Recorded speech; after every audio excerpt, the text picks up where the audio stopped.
Hello and Assalamu alaikum. I am Tutor Rahila Maqsood and today we are going to start purchase and purchases return section from Kaplan Kit. So let's start MCQs number 149.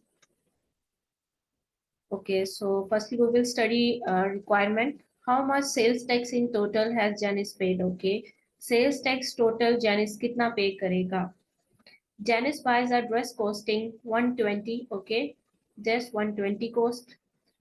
Shoes costing $60 and jacket costing $190. These are our gross figures inclusive of sales tax. Okay, sales tax का rate है हमारे पास 17.5% और हमने निकालना है कि total कितना genus जो है इनपुट टैक्स पे करेगा। तो हम टोटल करते हैं 120 plus 60 plus 190 is equal to $370 और फिर हम अपना फॉर्मूला लगाएंगे।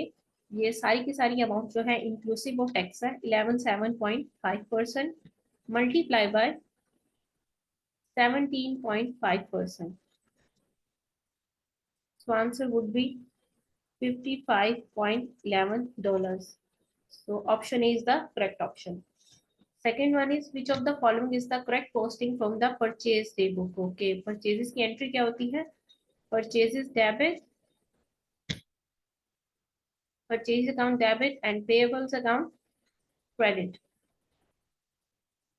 तो देखते हैं debit journal ledger purchases account okay and credit supplier accounts in payables ledger okay ये ठीक लग रही है first one.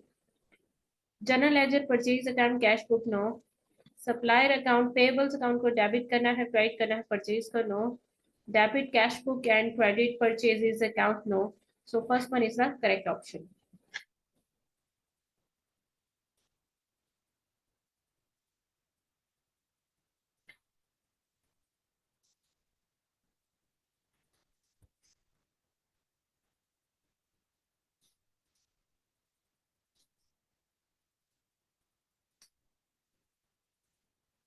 Okay, we return goods that had a net value of 800 to Rollins Limited. हमने net value है goods की $800 वो Rollins Limited को return की है।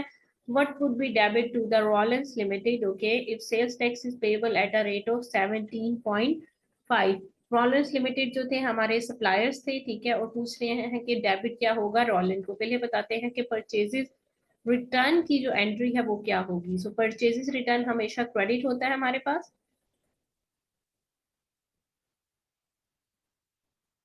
जो सप्लायर है हमारा रॉलेंस वो डेबिट होगा, और ये है यहाँ पे सेल टैक्स भी है, ठीक है, तो हम यहाँ पे सेल टैक्स को भी काउंट फॉर करेंगे। तो हमारा जो इनपुट टैक्स है जो सेल्स टैक्स है परचेज रिटर्न से एसोसिएटेड वो भी हम क्रेडिट करेंगे। अगर परचेजेस डेबिट होंगी तो उससे उसके साथ जो एसोसिएटेड टैक्स है वो भी डेबिट होगा। अगर परचेज रिटर्न क्रेडिट हो रही है तो उसको भी हम क्रेडिट करेंगे, ठीक है। अगर कोई एक्सपेंस कर रहे हैं आप उसके साथ एसोसिएटेड जो टैक्स होगा डेबिट होगा। अगर कोई आपकी इनकम है उसके साथ एसोसिएटेड टैक्स भी क्रेडिट होगा। तो परचेज रिटर्न का टैक्स है तो इसको भी हम क्रेडिट करेंगे। सेल्स रिटर्न का जो टैक्स होगा वो डेबिट होता है, सेल्स रिटर्न डेबिट और सेल टैक्स भी डेबिट होगा, ठीक। सो परचेज रिटर्न है हमारे पास 800 की और पूछ रहे हैं कि रॉलेंस को क्या जाएगा। तो रॉलेंस को हम जो है ग्रॉस वैल्यू जो है उससे डेबिट करते हैं सप्लायर्स को। 800 डिवाइडेड बाय ये है 100% है, नेट वैल्यू है आपके पास, इसको हम लेके जाएंगे 11.7.5 पे परसेंट पे, तो हमारे पास ग्रॉस वैल्यू आ जाएगी विच वुड बी 940। सो 940 है C, so C is the correct option. Okay, 152. What would be the debit to purchases account if sales tax is payable at a rate of 17.5%? Okay, we are registered for sales tax and pay purchases goods that have net value of 700 on credit from Roper. Okay.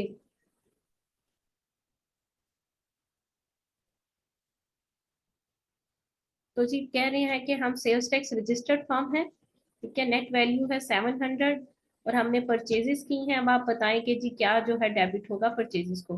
Purchases की entry क्या होती है? Purchases debit, ठीक है, और payables credit. Purchases के साथ associated tax जो होता है सेल्स टैक्स, वो भी डेबिट होता है, ठीक है। और हम रजिस्टर्ड है सेल्स टैक्स, तो उसके साथ हमें इसको भी डेबिट करना पड़ेगा। अगर हम सेल्स टैक्स रजिस्टर्ड ना हो तो ये सेल्स टैक्स को हम डेबिट नहीं करेंगे, वो अमाउंट परचेजेस में ही ऐड हो जाएगी। क्योंकि हम सेल्स टैक्स रजिस्टर्ड हैं, तो इसलिए हम सेल्स टैक्स को सेपरेट अकाउंट फॉर करेंगे, सेल्स टैक्स का सेपरेट अकाउंट बनेगा। तो यहाँ पे हम कह रहे हैं कि परचेजेस कितने की हुई है, 700 की नेट वैल्यू है। सो परचेजेस को हम 700 से रिकॉर्ड करेंगे। पेएबल्स ग्रॉस वैल्यू से जाएंगे, सेल्स टैक्स अपने टैक्स की अमाउंट से डेबिट होगा, लेकिन परचेजेस जो है हमारी वो नेट वैल्यू से डेबिट हो जाएंगी, ठीक। सो 700 इज अ करेक्ट ऑप्शन, 152 का बी है। एक छोटी सी बात आपको बता दूं कि अगर आप रजिस्टर्ड ना होते सेल्स टैक्स के लिए तो क्या होता, तो inclusive of amount purchases plus इसका टैक्स जो होता है वो दोनों ऐड करके ग्रॉस वैल्यू पे हम परचेज को डेबिट करते।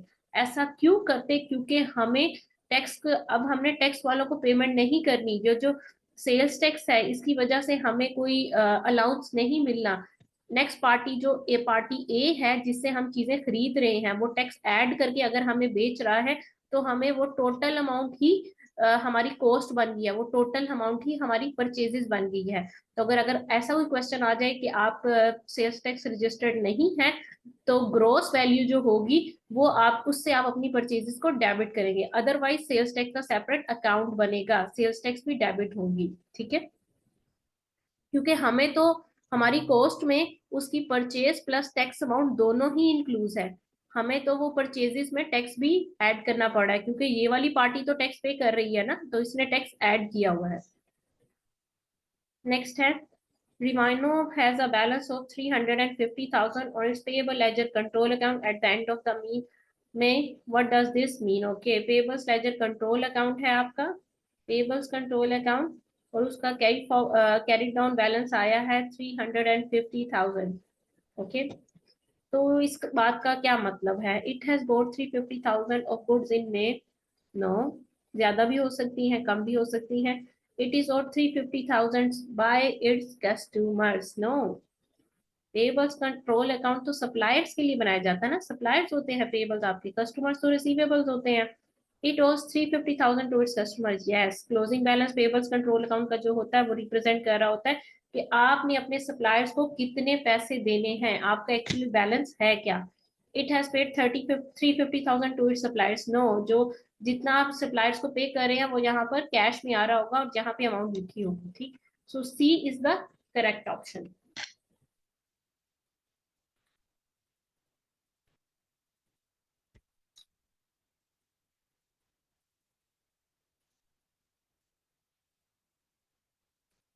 What amount should be used to record this purchase when the purchase account is debited and the supplier account is credited? Okay, आपका जो है परचेजेस डेबिट हो रही हैं और पेबल्स अकाउंट जो सप्लायर्स का अकाउंट है वो क्रेडिट हो रहा है, और आपसे पूछा जा रहा है कि परचेजेस में अमाउंट क्या आएंगी।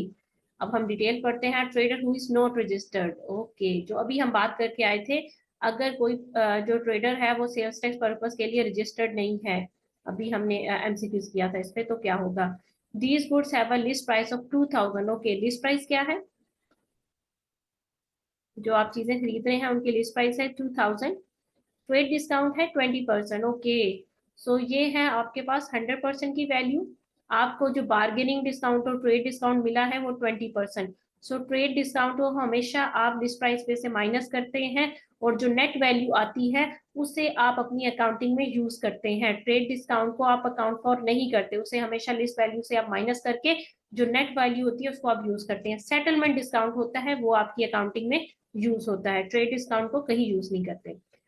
तो ये हमारे पास वैल्यू क्या आ जाएगी, अभी देख लेते हैं। 1600 आ जाएगा, ठीक है। ये 80% जो इसकी वैल्यू है। And the trader is given a trade discount of 20%. The goods carry a sales tax of 17.5. Okay, 17.5 का सेल्स टैक्स भी है, और सेल्स टैक्स को आप क्या करेंगे? ऐड करेंगे। क्यों ऐड करेंगे, अभी बात कर लेते हैं इस पे। पहले इसको निकाल लेते हैं। सिक्स सेल्स टैक्स कैसे निकालेंगे आप? 1600 ठीक है, given value divide by given value percentage is 100%, multiply by 17.5%। ठीक है, आपके पास आ जाएगी टैक्स की फिगर। और जस्ट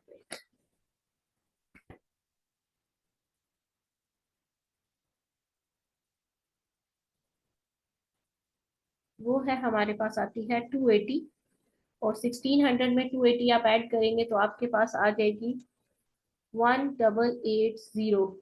ठीक है, ये आपकी इंक्लूसिव ऑफ टैक्स वैल्यू है।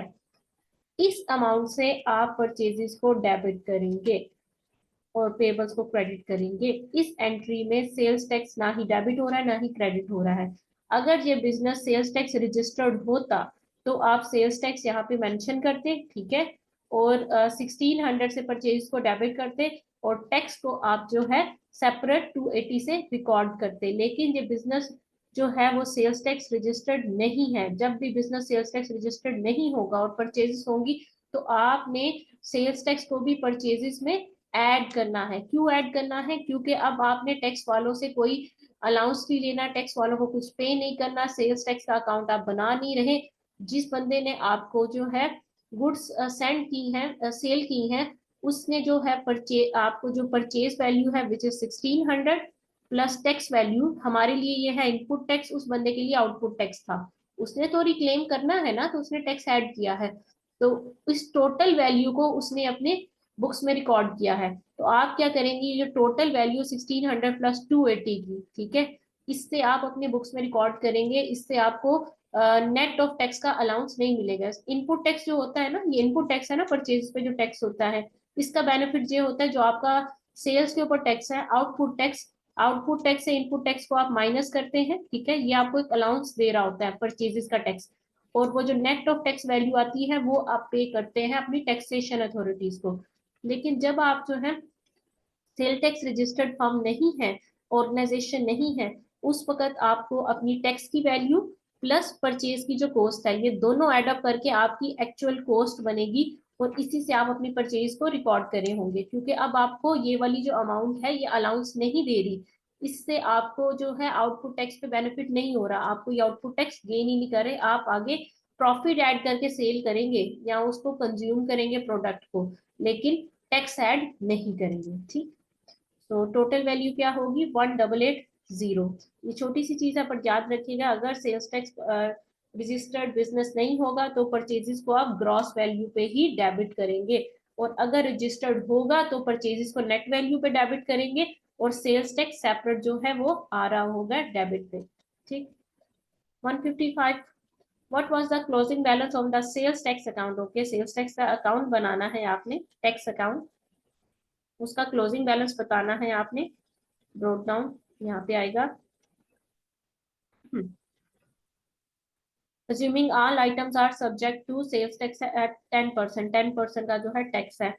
अब देखते हैं business head sales including sales tax. अच्छा जी, 4523.70, सो 4523.237.50 जो है ये आपकी सेल्स है, मीन्स हम आउटपुट टैक्स निकालने लगे हैं ये। ठीक है, सेल्स को डिवाइड करेंगे और ये इंक्लूडिंग सेल्स टैक्स है तो ये 110 है, और इसको मल्टीप्लाई करेंगे आप 10% से, तो आपके पास आ जाएगा आपका आउटपुट टैक्स। तो आउटपुट टैक्स है आपका आएगा 4112.50। Okay, now input tax, input tax के लिए आप देख लेते हैं वर्किंग। इनपुट टैक्स है हमारे पास परचेजेस एक्सक्लूडिंग, इसमें जो है ये 100% है, इसमें सेल्स टैक्स ऐड नहीं है। सो वो फिगर है 31500, okay, this one is 100% and multiply by 10%, तो हमारे पास क्या वैल्यू आ जाएगी, 3150 का आपके पास आ रहा है इनपुट टैक्स। सॉरी, ये ब्रोक डाउन में ये आउटपुट टैक्स है। और there was a nil balance, मैं यहाँ नीचे कर रही हूँ लेकिन आप ऊपर कर लीजिएगा, ब्रोक डाउन है 0, ओपनिंग बैलेंस 0 है। ठीक है, तो अब आप बताएंगे कि क्या क्लोजिंग बैलेंस है, इसकी कैलकुलेशन कर लेते हैं।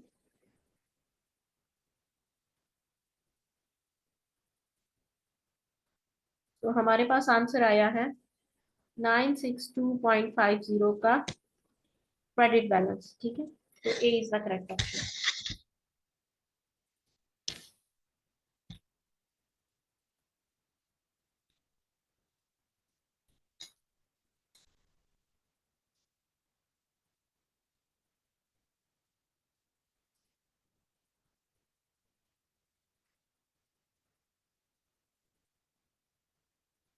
Goods for return by Rowan to his supplier, okay, purchases return हुई हैं that at a net value of 200 की परचेजेस रिटर्न हुई है, रॉइन ने अपने सप्लायर को की है। What accounting entries Rowan make to record this transaction if sales tax is at 15%, okay. So purchase return की एंट्री क्या होती है, ठीक है। आपके जो है पेएबल्स, उनको आप करते हैं डेबिट, कम करते हैं। पेबल जब जनरेट होते हैं क्रेडिट, जब कम होंगे तो आप करेंगे डेबिट। और परचेजेस हमेशा डेबिट होती हैं, जब परचेज रिटर्न होती हैं तो वो क्रेडिट होती हैं क्योंकि रिड्यूस हो रही है ये। और इसके साथ एसोसिएटेड टैक्स भी होता है क्रेडिट, क्योंकि टैक्स पेंशन है। तो ये एंट्री है, देखते हैं अभी।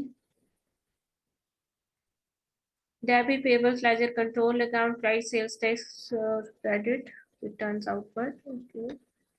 तो यही अप्रोप्रिएट लग रही है। रिटर्न आउटवर्ड्स होती हैं आपकी, परचेज रिटर्न होती हैं, और ये क्रेडिट है। और ये अमाउंट्स भी बताती हैं, ओके। अमाउंट्स भी कैलकुलेट कर लेते हैं हम। 200 डिवाइडेड बाय 100% मल्टीप्लाई बाय 10 पर कितना है 15%, तो आपके पास आ जाएगी टैक्स की value which is 30, okay. So 200, 30 and 230, 230, 30 and 200, so A is the correct option. What is the effect of payment of cash to an accounts payable? जब भी आप accounts payables को पेमेंट करते हैं तो उसका effect क्या आता है? It will increase account receivable? No. It will reduce cash balance and reduce current liabilities. Yes, आपका cash कम हो जाता है और आपके जो payables है current liability वो कम हो जाते हैं. It will reduce account payable and increase purchases? No. It will increase account payables? No. It will reduce current liabilities and reduce your cash balance. Okay. So next है हमारे पास, what are the accounting entries required to record goods return outwards? Okay, जो return outwards है उसके लिए क्या accounting entry की जाती है? ओके, जो रिटर्न आउटवर्ड्स होते हैं परचेज रिटर्न होती हैं, परचेज इधर कर लेते हैं। परचेजेस रिटर्न जो होती हैं वो हमेशा आपकी क्रेडिट होती हैं, और पेबल्स जो होते हैं वो हमेशा आपके डेबिट होते हैं, ठीक है। सो हम यहाँ देख लेते हैं debit payables or return outwards credit. So C is the correct option.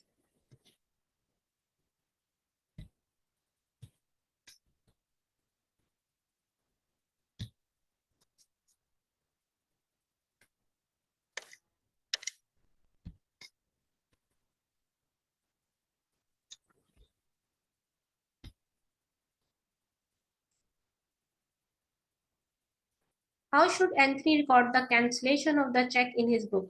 Anthony received goods from Brad on credit terms and Anthony subsequently pays by check. Okay.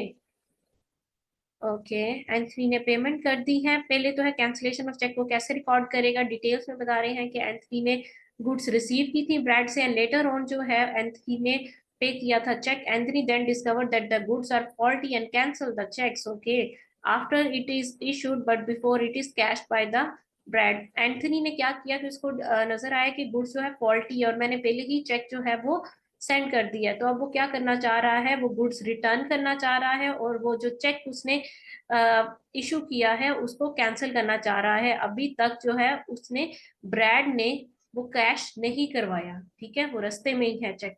तो इसकी एंट्री क्या होगी, पहले तो जो बैंक को आपने क्रेडिट किया था बैंक को आप डेबिट कर लेंगे, ठीक है। और उसके साथ जो है रिटर्न आउटवर्ड्स जिसको आप क्रिएट करेंगे, एक परचेजेस रिटर्न हुई है उसको आप क्रेडिट करेंगे, ठीक। सो दो चीजें हुई हैं, एक तो आपका जो चेक है उसको कैंसिल हुआ है, बैंक को आपने मिस्टेकनली क्रेडिट कर दिया था, आप उसको डेबिट करेंगे, रिटर्न आउटवर्ड्स को आप क्रेडिट करेंगे, ठीक। So correct option is C, bank debit return outwards credit. Which of the following is the logical order in which given documents would appear in a business system? Okay. सबसे पहले हमारे पास क्या होता है, रेक्विजिशन आती है, डिलीवरी नोट नहीं, delivery note नहीं आता, रेक्विजिशन के बाद ऑर्डर आता है। requisition, order, delivery note and goods receipt note ji, C is the correct option। order, receipt note, delivery note नहीं, पहले डिलीवर होती है गुड्स और वही गुड डिलीवरी नोट GDN जो होता है उसको GRN ट्रीट किया जाता है, सो C is the correct option।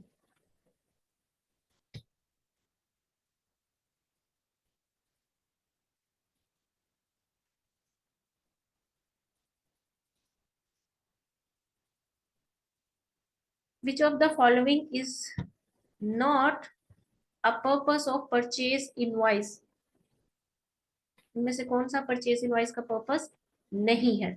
To record the amount of sales tax on the purchase, to somehow yes, to post जो है सेल्स टैक्स रिकॉर्ड होता है ना परचेज इनवॉइस पे, to post the sales tax to the purchases return day book. अभी तो हम purchase invoice की बात कर रहे हैं, पता नहीं परचेज रिटर्न होती हैं या नहीं होती है, सो आई डोंट थिंक सो, ये नहीं होगा purpose. To state the date of the payment is due, yes ये भी परचेज इनवॉइस में मेंशन होता है। To record the amount and type of goods that were purchased, okay, amount और type of goods क्या है जो आपने परचेज किए हैं ये भी मेंशन होती हैं। So B is the correct option, ठीक है। परचेज इनवॉइस का पर्पस नहीं होता कि सेल्स रिटर्न का जो है सेल्स टैक्स बताया जाए, ठीक है। 162, which of the following details would be inappropriate on the purchase order sent by one company to another, both of which are registered for sales tax purpose, okay। इनमें से कौन सी बातें जो है वो इनअप्रोप्रिएट है, गलत है, फॉल्स है? रजिस्टर्ड, ओके, परचेज ऑर्डर के बारे में, registered office and company registration number जी, ये मेंशन होता है ऑर्डर पे। Sales tax registration number order पे आप मेंशन कर सकते हैं, ठीक है। Quantity and prices of course ये मेंशन होता है, ऑर्डर पे ही मेंशन होगी ये चीजें। Sales tax on goods order, okay.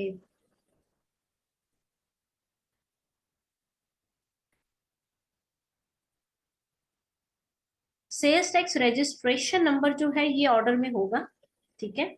Sales tax की जो अमाउंट है ये ऑर्डर पे नहीं लिखी होगी, क्यों? क्योंकि सेल्स टैक्स जो है वो कैलकुलेट किया जाता है at the time of sale, और वो लिखा जाता है इनवॉइस पे, ठीक है। सेल्स टैक्स की जो अमाउंट है वो इनवॉइस पे लिखी जाएगी, ऑर्डर पे नहीं लिखी जाती, ठीक। So D is the correct option. Sales tax जो है ऑर्डर के ऊपर नहीं मेंशन होगा, सेल्स टैक्स की जो अमाउंट होगी। What is the double entry to record required to record a purchases on credits? Purchase debit, payables credit, purchases debit and payables credit. D is the correct option. Okay.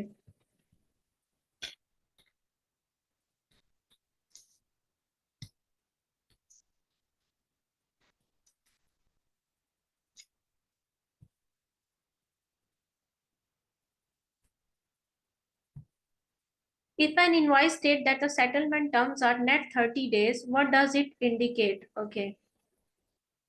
That the invoice number net of sales tax is payable 30 days from this. If the invoice state that the settlement terms are net 30 days, what does it indicate? Net of sales tax की तो आप payment ही नहीं करते ना, इस payable 30 days from the receipt of goods. Gross of sales tax होता है, नेट ऑफ सेल्स टैक्स नहीं होता, ठीक है। That the invoice paid net of sales tax, again net of sales tax नहीं आएगा, ये नहीं है बातें। Is payable 30 days from the invoice days, no. That the invoice amount gross of sales tax, okay, is payable 30 days from the receipt of goods. जो होता है ना, आपको चीजें पे करनी होती है, जब आप रिसीव कर लेते हैं तब आता है GRN जनरेट होता है, और जब GRN जनरेट होता है उसकी एक कॉपी जाती है सप्लायर को, और सप्लायर देखता है कि गुड्स रिसीव हो गई है, उसके बाद वो इनवॉइस सेंड करता है, और पेमेंट आपने करनी होती है फ्रॉम द इनवॉइस डेट, ठीक है। जो ये टर्म है ये इनवॉइस डेट से स्टार्ट होती है, आपका जो क्रेडिट पीरियड है वो इनवॉइस डेट से स्टार्ट होगा, ठीक है, ना कि आपका जो है GRN डेट से, सही। आप सेल्स टैक्स भी अपनी इनवॉइस डेट पे, इनवॉइस के ऊपर ही मेंशन करते हैं, और आपकी जो पेमेंट होती है वो भी सॉरी जो आपका क्रेडिट पीरियड है वो भी इनवॉइस डेट से स्टार्ट होगा। So D is the correct option, gross of sales tax आपने पेमेंट करनी है और from the invoice date. Okay, so that's all. अभी हम यहाँ तक ही रखते हैं, बाकी जो है नेक्स्ट हम नेक्स्ट वीडियो से करेंगे। एक दफा आप खुद अटेम्प्ट कीजिएगा एमसीक्यूज, ताकि आपकी अच्छे से प्रिपरेशन हो जाए और कंसेप्ट अच्छे से क्लियर हो जाए। That's all for today. Have a nice time, take care, अल्लाह हाफिज।